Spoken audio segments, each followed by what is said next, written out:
Hello, everyone. I hope you are safe and doing well right now.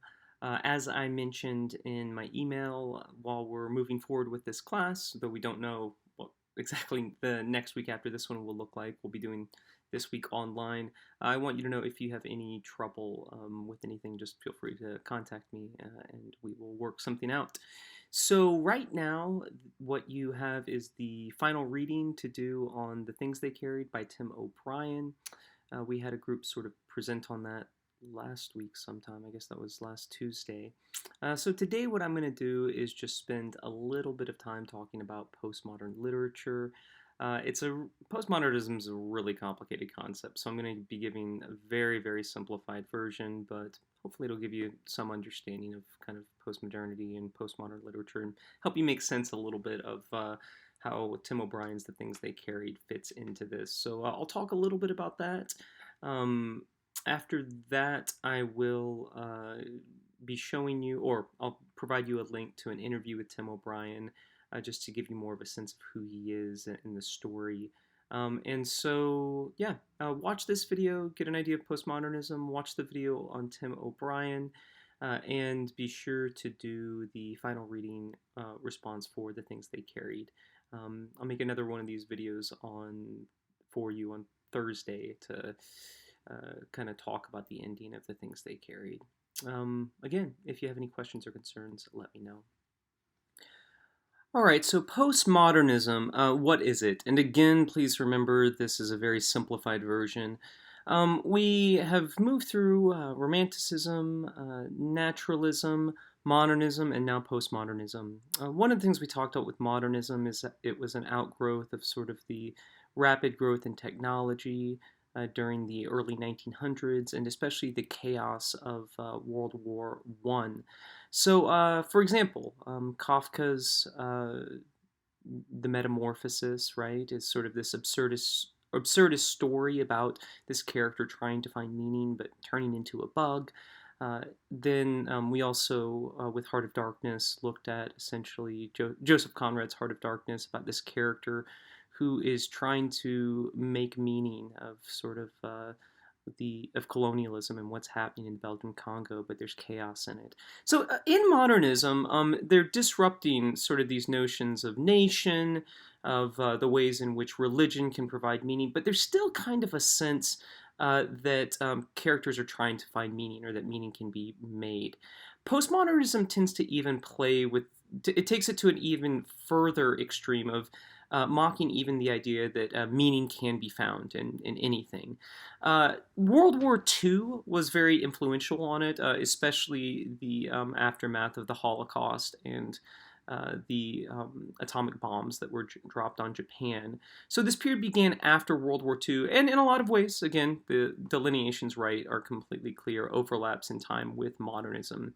It's very similar in its themes and forms to modernism, except it seems to celebrate insanity, right? I mean, the insanity that you saw in Heart of Darkness was really discomforting.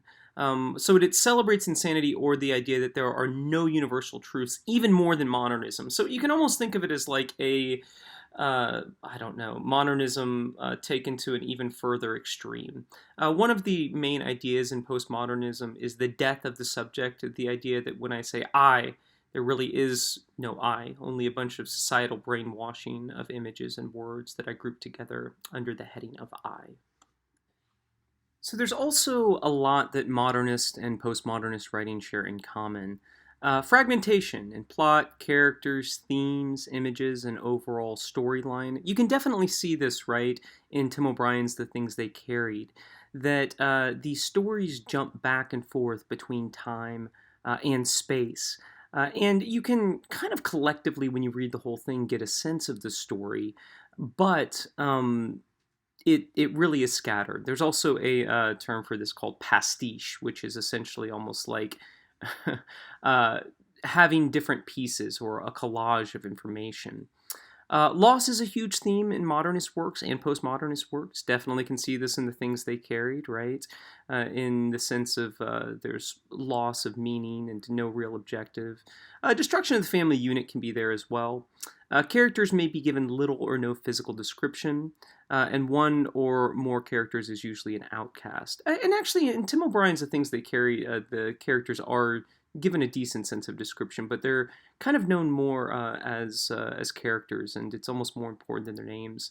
Authority figures are often untrustworthy, reflecting the question of truth, which is fascinating in this sense too, right? Because Tim O'Brien was actually in the Vietnam War, and it seems like he draws from his experience in the Vietnam War, but he tells us that, hey, this is actually fiction. I make this up. So it's very difficult for us to sort of make sense of what exactly did happen and didn't happen. And in some sense, Tim O'Brien even tells us and says, hey, there's parts of the novel that communicate a sense that really, if I was to communicate objectively what happened, that might not really capture this as well as a good story would.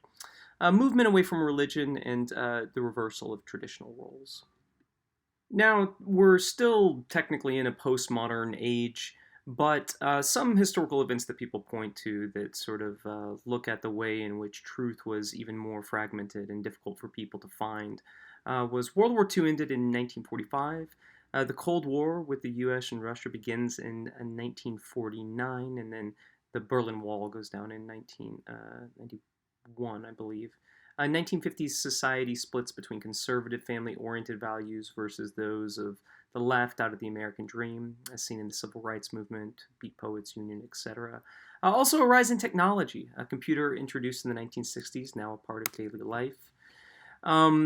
Cultural changes in postmodern times, often called the information age, where so much new information is coming at us that humans find it hard to adapt or make sense of what is true. The culture of this time is a period called consumer society as well, since our economy's success is founded on an ever-expanding appetite for and consumption of material goods. We oftentimes define ourselves by our brands. I mean, think about, oh no, I'm an Apple guy, right? Or I'm a PC person. You could think of that and apply that to a name of other things. The car you use, where you live, the clothes you wear, different things of that sort. Other things during this period, 1960s and 70s, Vietnam War. So, of course, we see that Tim O'Brien draws from the chaos of his experience in the Vietnam War to highlight, with his literature, the way in which postmodernity has just made things absurd. Nixon resigns in disgrace, 1979, the hostage crisis with Iran, 1980s Berlin Wall taken down, into the Cold War. The 1990s, rise of terrorism and rise of Islamophobia. So now I want you to watch this video of Tim O'Brien being interviewed and talking about both his experience in the Vietnam War and what he's trying to accomplish with the things they carried. The explanation I just gave you over postmodernism was a very fast and brief one, and did by no means justice to sort of the difficulty of making sense of it, but hopefully it gave you some idea and ways in which you can see postmodernism sort of fleshed out in the things they carried.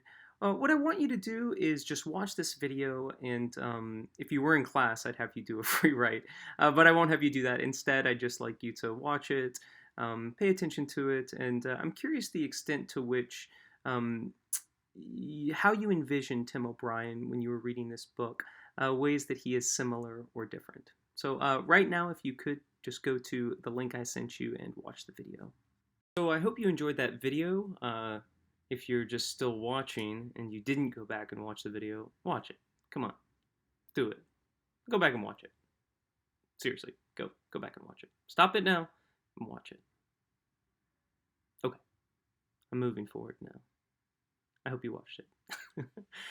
Anyways, I hope you enjoyed that video. I usually, when I show this to students, they say that they're a little bit surprised at sort of the gentleness of Tim O'Brien. I also really enjoy things he highlights, such as how this book had a feel of memoir, but he explains that it's fiction, right? To try to get to it, sort of the truth of the Vietnam War. So that's all that I have for us for this class period. Be sure, if you haven't finished the novel, finish it already and get in that writing response by this Thursday. I'll have another video for you on Thursday. Again, I am praying for you all. I'm wishing you well, and I'm available if you need anything. All right. Have a wonderful day, I hope, and God bless. Bye.